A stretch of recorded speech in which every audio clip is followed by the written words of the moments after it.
Vou passar, então, a palavra ao nosso palestrante, professor Fábio Medina Osório, né, agradecendo desde já a colaboração dele e por ter aceitado o convite de abrir o nosso seminário. Para nós é uma grande honra.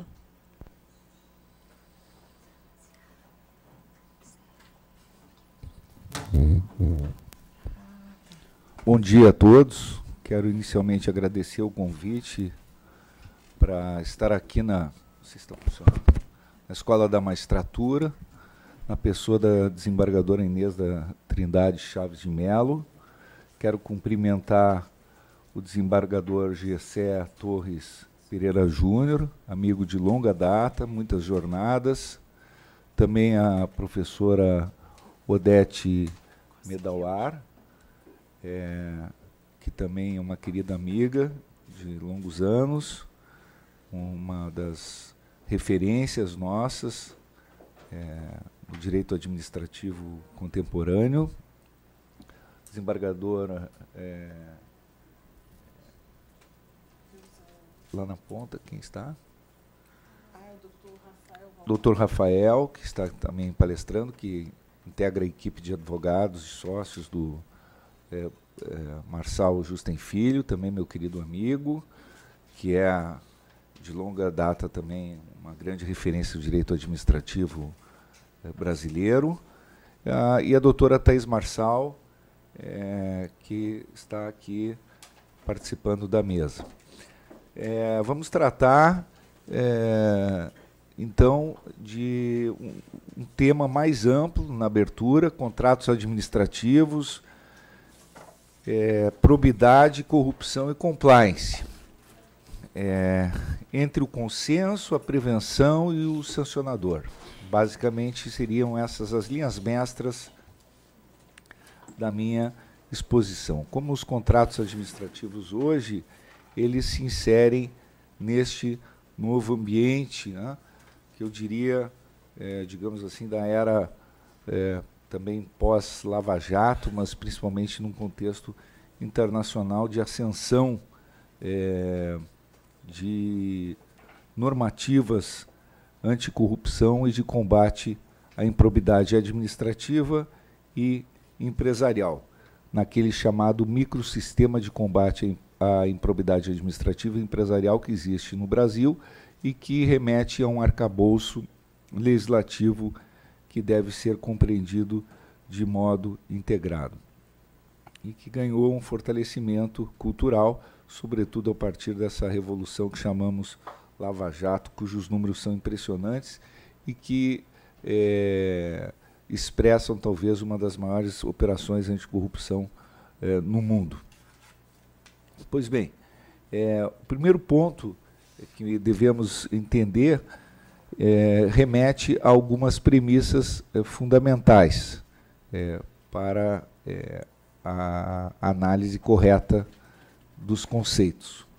A probidade é um conceito mais largo e que o seu contraponto é a improbidade, a patologia, não é?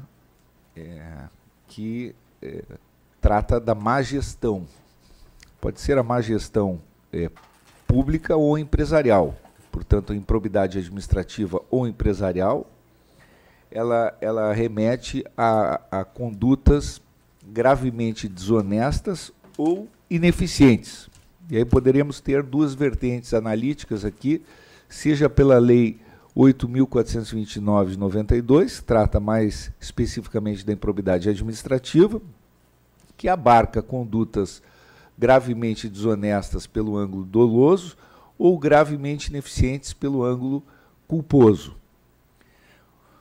Ou a Lei 12.846 de 2013, que abarca condutas gravemente dolosas, principalmente praticadas por terceiros, né, ou gravemente ineficientes, ou, na verdade, condutas ineficientes mesmo. Até se discute aí, porque não tem a jurisprudência consolidada sobre essa matéria, mas se é necessário ou não a culpa grave. No caso da improbidade administrativa, se consolidou a jurisprudência do Superior Tribunal de Justiça quanto à necessidade da culpa grave. Eu creio que para a improbidade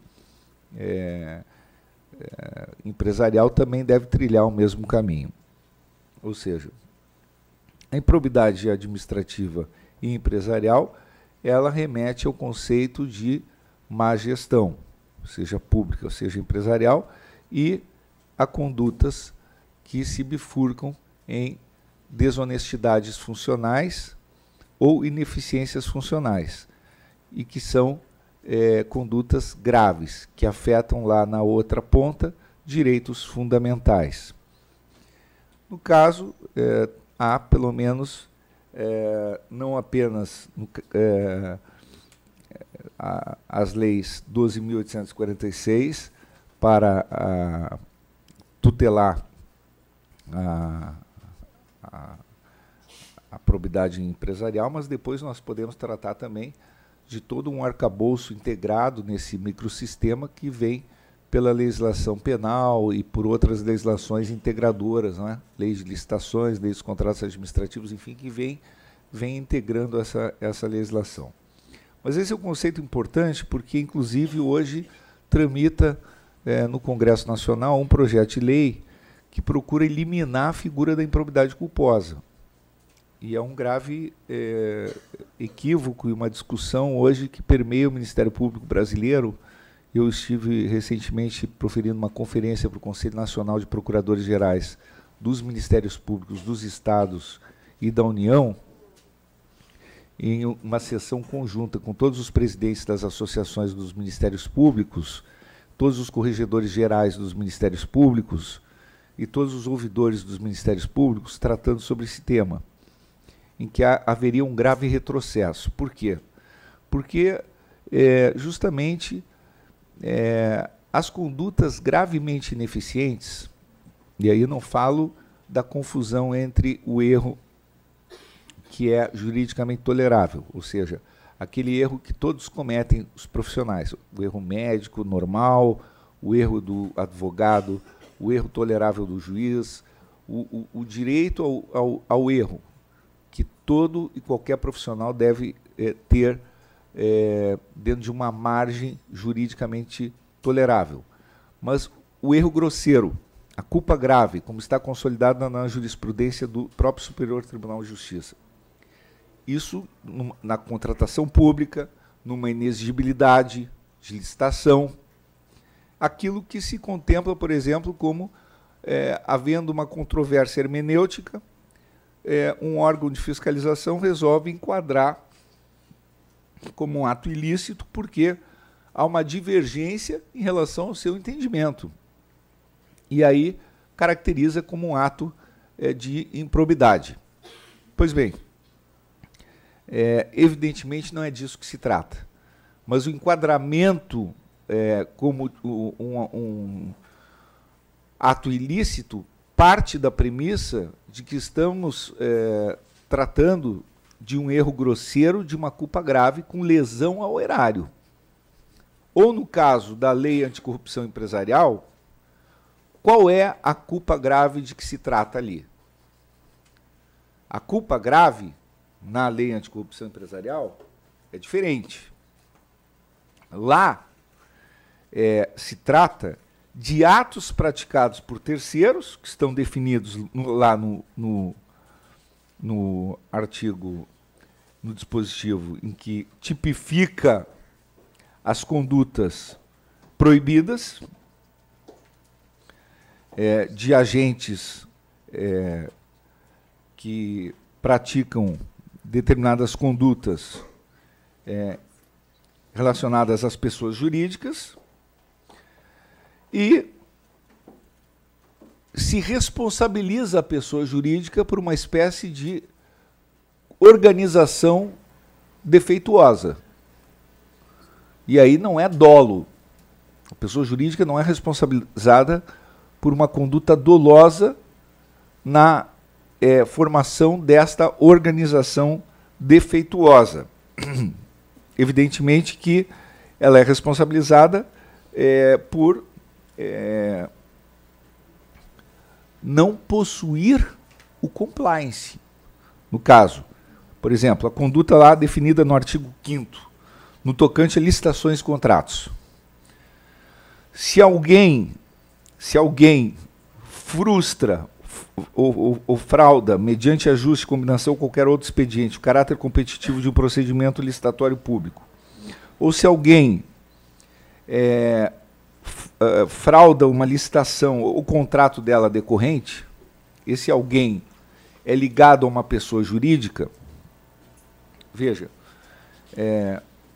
ele pode praticar esse ato e ele será responsabilizado criminalmente, ele será responsabilizado civilmente, ele será responsabilizado pela lei de improbidade administrativa em conjunto com um agente público que esteja envolvido em conluio.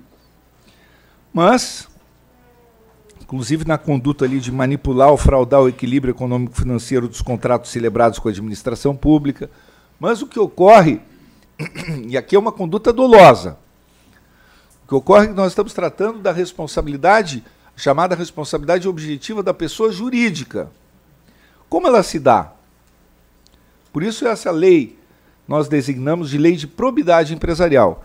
Ela se dá se a pessoa jurídica não tiver o chamado compliance efetivo. Então, se um agente dessa pessoa jurídica, imaginem uma mega multinacional, ela tem lá um servidor corrupto que age por conta própria e resolve entrar em conluio com um agente público, a pessoa jurídica será responsabilizada sempre que houver um conluio entre o seu agente, o seu funcionário e um funcionário público de uma fraude a uma licitação? Não. Não será sempre responsabilizada. Por quê? Porque a própria lei 12.846 prevê, obviamente aqui ela prevê de uma maneira mais, digamos assim, ambígua, mas ela prevê que serão levadas em consideração na aplicação das sanções, né, a existência de mecanismos e procedimentos internos de integridade e auditoria e incentivo à denúncia de irregularidades e aplicação efetiva de códigos de ética e de conduta no âmbito da pessoa jurídica. Ocorre que, como nós escrevemos logo quando do advento da lei, é evidente que o compliance efetivo, ele não apenas mitiga sanções, mas ele pode cortar o nexo de causalidade entre a conduta da pessoa jurídica e o próprio resultado. Porque nós podemos pensar uma grande multinacional, tem um fato isolado. Nós não estamos tratando aqui a Operação Lava Jato, por exemplo, pegou organização criminosa com corrupção sistêmica. É evidente, você tem o problema do compliance de fachada. Mas nós estamos falando, por exemplo, de uma grande empresa, você tem um fato isolado, e ela é auditada, é fiscalizada, e se observa que ela tem um compliance efetivo, e cooperou com as autoridades públicas. Dentro desse compliance efetivo, os mecanismos de integridade, auditoria, incentivo às denúncias de irregularidade funcionaram.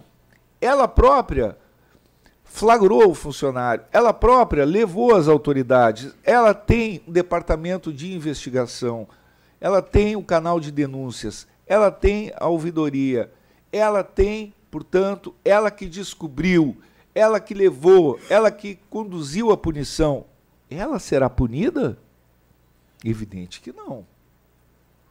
Isso quebra o nexo de causalidade. Então vejam aqui como ela será punida, e pode acontecer também a pessoa jurídica, um ente moral, aqui o que se observa é uma punição, uma espécie de culpabilidade por organização defeituosa. Então, quando nós estamos tratando de lei anticorrupção, na verdade, ela é uma lei anticorrupção relativamente a determinados atos, claro, que são dolosos, não há dúvida, trata de atos fraudulentos, né? por exemplo, afastar ou procurar afastar licitante por meio de fraude ou oferecimento de vantagem de qualquer tipo, né? Ou criar de modo fraudulento, irregular, pessoa jurídica para participar de licitação pública ou celebrar contrato administrativo. Mas, quando se busca responsabilizar a pessoa jurídica, e se trata lá do conceito de responsabilidade objetiva, o que se está tratando, na verdade, é de uma responsabilidade objetiva que requer também a presença do conceito de nexo de causalidade e que muitos também conceituam como uma necessidade de identificar essa organização defeituosa e que na verdade, ligada por uma espécie de conceito de culpabilidade dentro desse direito sancionador funcional, né, do qual Jacobs fala. E há alguns tipos sancionadores muito peculiares aqui, e que mostra como se trata esse novo direito premial e esse novo ambiente cultural que exige deveres públicos dos entes privados, das pessoas jurídicas privadas, que também é uma nova cultura com a qual o Brasil precisa aprender a conviver. Quer dizer, é um tipo sancionador previsto nesta lei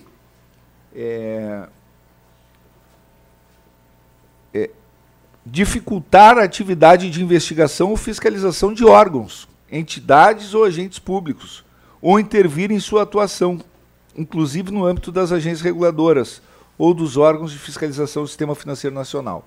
Então, há que se ter muito cuidado, porque as pessoas jurídicas, elas têm deveres públicos, elas passam a ter alguns deveres públicos, e esses departamentos de compliance, eles têm também posições de cooperação com autoridades fiscalizadoras. Eles não podem destruir provas, eles não podem dificultar a atividade, uma fiscalização, por exemplo, tributária, uma fiscalização de agências às quais eles estejam vinculados, sob cuja jurisdição eles estejam submetidos, próprio Ministério Público. Então, há um ambiente que exige efetivamente toda uma nova cultura. E é evidente que isso muda os paradigmas de relação entre as próprias empresas, porque nós estamos tratando aqui, de um lado, né, desse conceito de probidade que envolve o conceito de corrupção. Quer dizer, a corrupção é uma subespécie de improbidade. O que é a corrupção? A corrupção é essa desonestidade funcional. Quer dizer, a corrupção privada e a corrupção pública, não é? É uma subespécie da improbidade. Então, aí surge esse ambiente em que o compliance ele passa a ser exigido. Primeiro, na Lei 12.846, né, ele passa a ser exigido não apenas como uma garantia formal, mas ele tem o conceito de compliance efetivo. É curioso notar que todas as grandes empresas que foram envolvidas na Lava Jato tinham programas aparentemente robustos de compliance. Isso é muito interessante. Tinham grandes programas de compliance. E continuam a existir grandes programas de compliance. E tinha treinamentos, e tinha, enfim, tudo o que um programa de compliance requer, e propaganda de programas de compliance. Então, a grande questão é o que é um programa de compliance efetivo. E eu creio que essa questão segue em aberto ainda, porque é um problema cultural. O grande desafio de implantar um programa de compliance efetivo, a meu ver, especialmente no âmbito das contratações com o poder público, e que é exigido, inclusive, pelo Estatuto Jurídico da Empresa Pública, né, da Sociedade de Economia Mista e de suas subsidiárias, no âmbito da União dos Estados, do Distrito Federal dos Municípios, que é a Lei 13.3 303, de 30 de junho de 2016, e agora, cada vez mais nós sabemos, há legislações estaduais exigindo para as contratações programas de compliance, como ocorre no Rio de Janeiro, como ocorre no Distrito Federal, implantação de programas de compliance. Mas vejam, o grande problema do compliance efetivo, da existência desse compliance efetivo, e a diferenciação entre compliance efetivo e compliance de fachada, aliás, o conceito de compliance de fachada está previsto no guia de compliance do CAD, é o fato de que a empresa que implanta um compliance efetivo, ela tem um custo alto e ela pode perder mercado para os seus concorrentes que se corrompem e que continuam praticando condutas anticompetitivas. Ou seja, continuam fraudando, continuam em conluio. Ou seja, se a cultura da corrupção ou da improbidade permeia as relações entre o público e o privado, ela segue vigente, o compliance efetivo ele não subsiste, ele não consegue se manter de pé. Então, quais são as garantias de um compliance efetivo? Elas são extremamente arriscadas. Ter um compliance officer independente. Com garantias de independência. Essa é a primeira garantia. Um estatuto jurídico de independência e autonomia para o compliance officer. E mais do que isso, o compliance officer ter, efetivamente, seja interno, seja externo, o ideal que seja externo, com cláusulas contratuais que lhe garantam essa autonomia, que ele possa mostrar isso para o fiscalizador. E com estrutura operacional também que lhe assegure essa autonomia funcional, essa independência. Agora, como a empresa consegue esse equilíbrio para não ficar subordinada a uma espécie de Ministério Público interno? Esse é o grande desafio. Aí depende das cláusulas que se consegue construir nesse estatuto, para que o compliance não se transforme, evidentemente, num delegado de polícia ou num Ministério Público interno da empresa. E, a meu ver, talvez a solução se encontre, além dessas cláusulas que consigam reestruturar um equilíbrio, numa nova cultura, que creio esteja se iniciando, em departamentos investigatórios privados nas empresas para fiscalizar os concorrentes. Creio que é uma tendência inexorável. Por quê? Porque se uma empresa investe em compliance e começa a sofrer os efeitos das práticas anticompetitivas dos seus concorrentes, o que seria o correto a fazer? Esperar o poder público agir? O mercado da investigação privada e da atuação sobre práticas ilícitas pelas empresas umas sobre as outras, a meu ver, deve se expandir.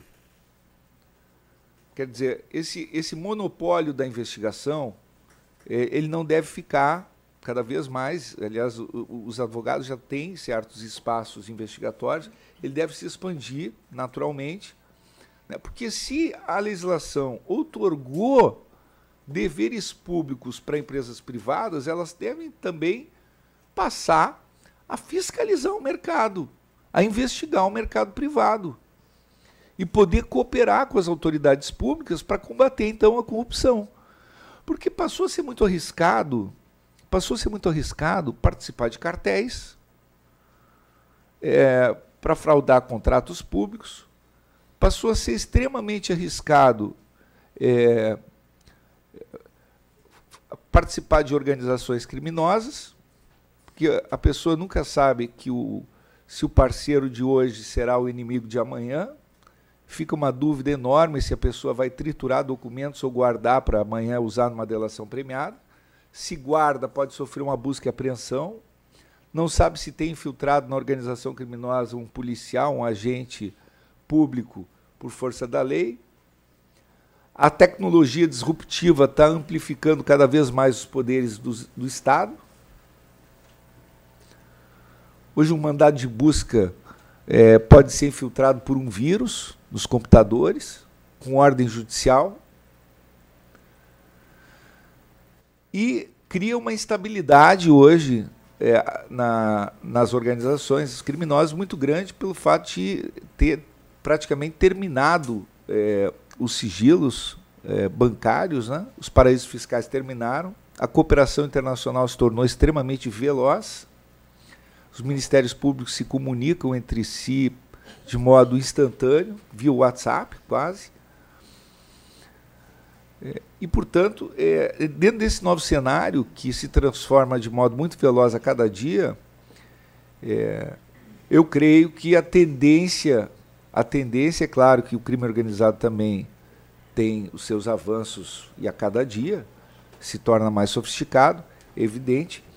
Eu creio que, dentro dessa linha de raciocínio, o que há é a perspectiva da prevenção cada vez maior, do fortalecimento desse chamado compliance efetivo, como uma fórmula de filtro nas contratações públicas para evitar os ilícitos e os mecanismos de fortalecimento da própria investigação privada para a fiscalização da concorrência.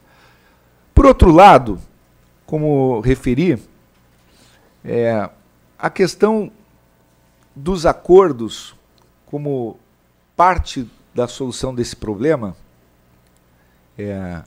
é fundamental, porque caracteriza uma outra faceta dessa tendência contemporânea.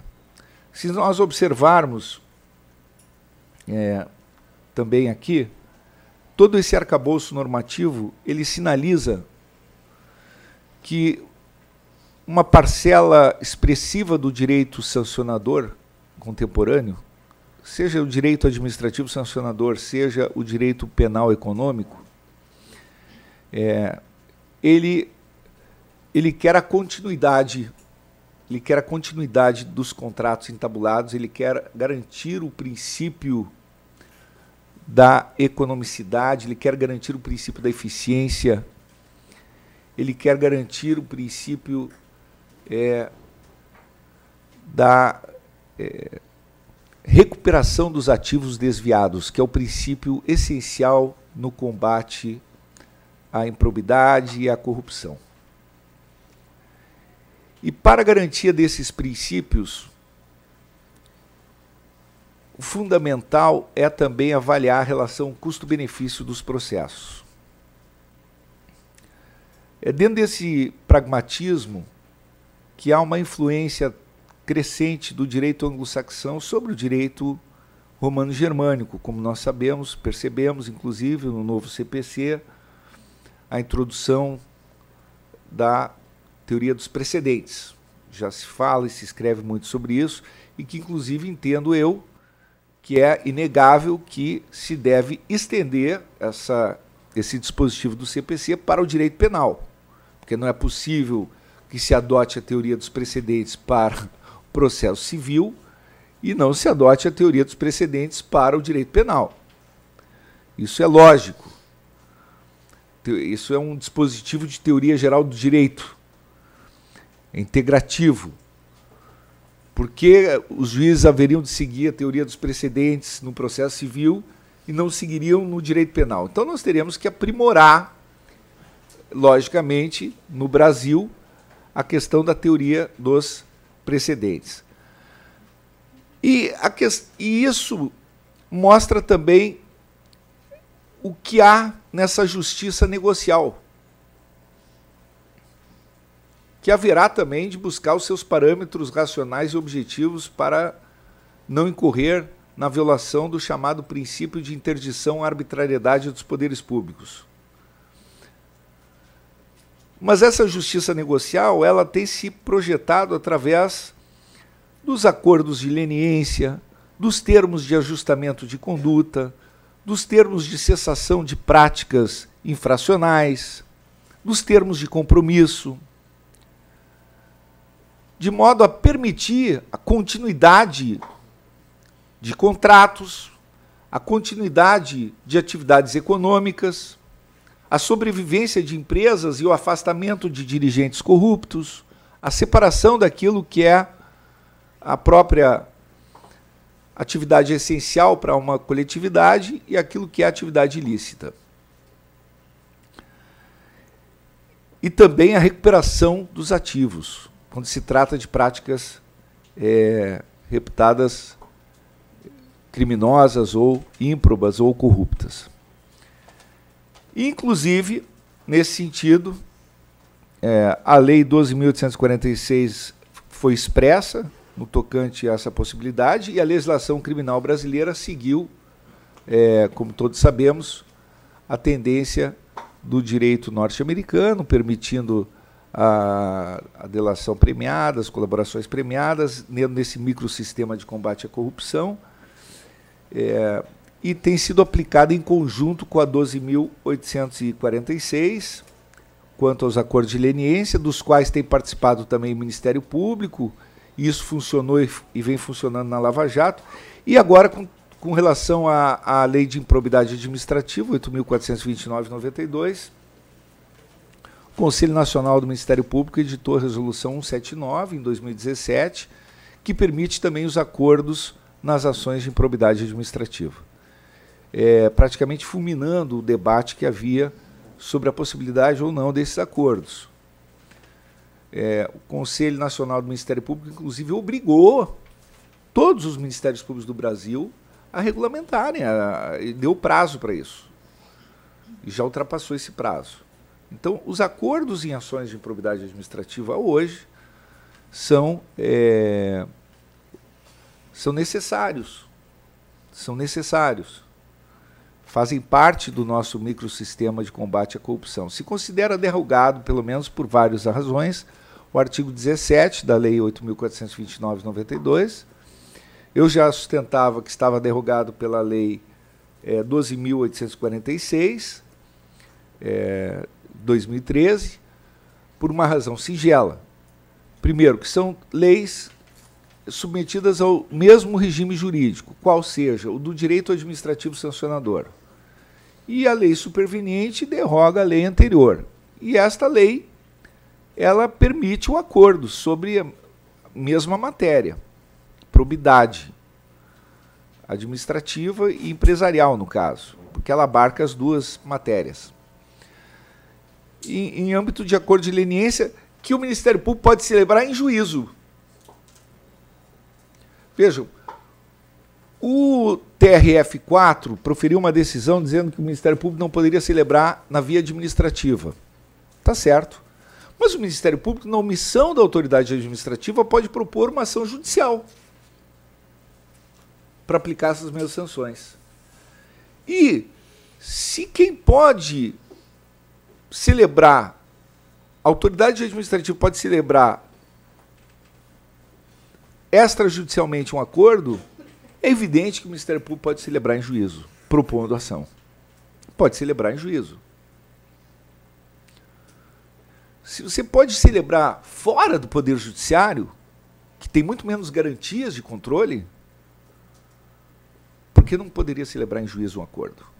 Se uma autoridade administrativa, que tem muito menos autonomia e independência do que o Ministério Público, pode celebrar esse acordo fora do Poder Judiciário, onde há um espaço de menor controle, menor transparência, e ela se omitiu, e o Ministério Público, então, autorizado por lei, ajuiza a ação para aplicar sanções da lei de improbidade empresarial e resolve, perante o controle e a transparência do ambiente do Poder Judiciário, celebrar esse acordo, não vejo lógica alguma que não pudesse fazê-lo.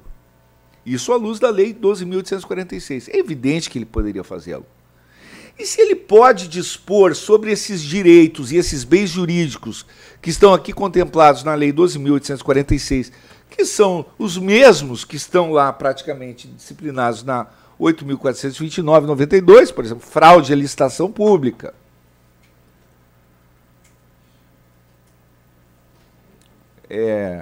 Vejam, quais são os tipos aqui. Manipular, fraudar equilíbrio econômico-financeiro de contratos, né? Impedir ou realizar atos de procedimentos licitatórios, enfim. Criar de modo fraudulento ou irregular pessoas jurídicas para participar de licitações públicas e assim por diante. Se isso é possível fazer acordo nesses ilícitos, não será possível na lei de improbidade administrativa? É evidente que sim. E se é possível também na área criminal, onde os crimes são ainda mais graves, é o direito penal da função pública, foi derrogado o artigo 17 da lei de improbidade administrativa. Mas com mais razão aqui, onde se trata expressamente de direito administrativo sancionador. E foi por esse entendimento que nós vimos defendendo já, logo do advento da lei, eu creio,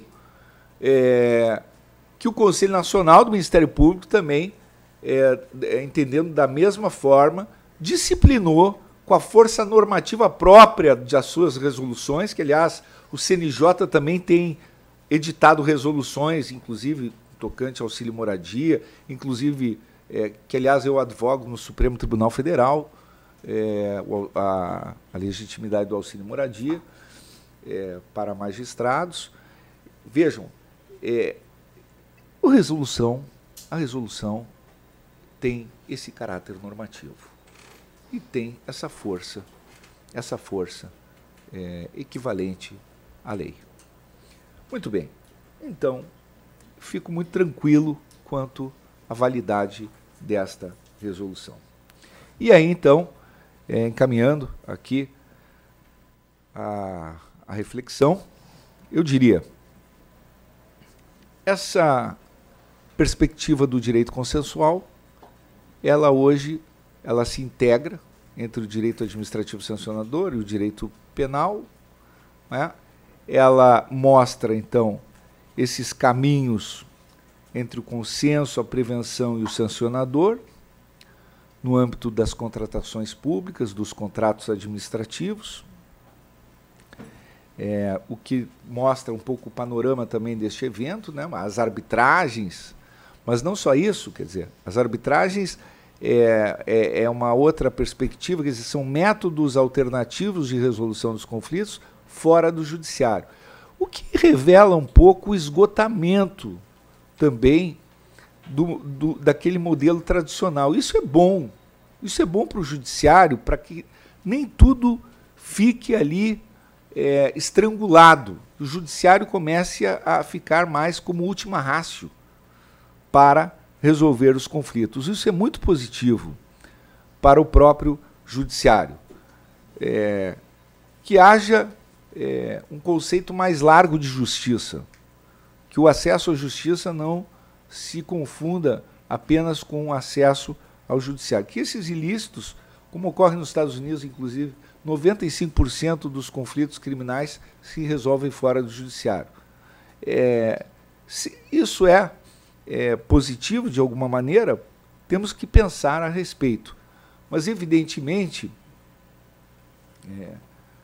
buscar soluções rápidas e eficazes é uma perspectiva que parece salutar.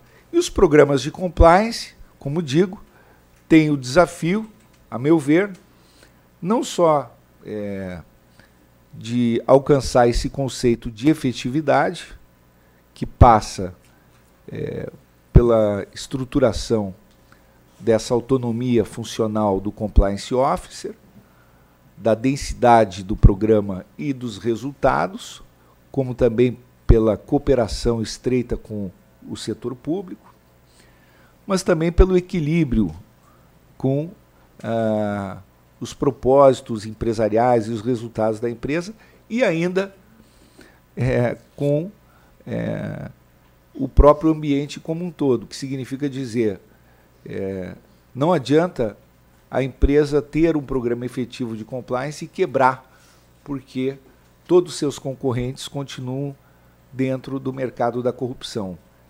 Será inevitável que haja estímulos para que as empresas desenvolvam departamentos próprios, privados, de investigação e de cooperação robusta com os poderes públicos para investigar os seus concorrentes.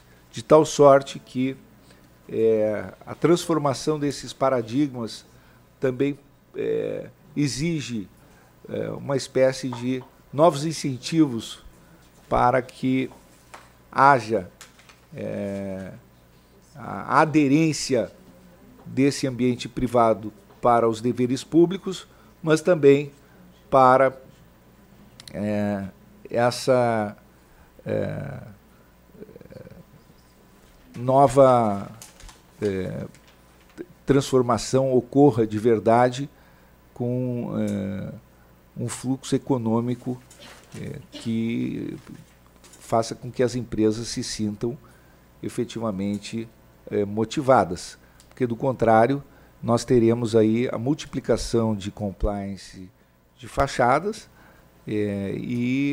digamos assim, aquilo que Alejandro Nieto uma vez disse, recordo numa grande conferência lá em Madrid, ele falou que a corrupção vinha gerando, na verdade, uma grande proliferação de novos especialistas em corrupção, novos especialistas na literatura de corrupção e muitos novos congressos sobre corrupção. Eu espero que não seja isso que esteja acontecendo hoje no Brasil. Muito obrigado.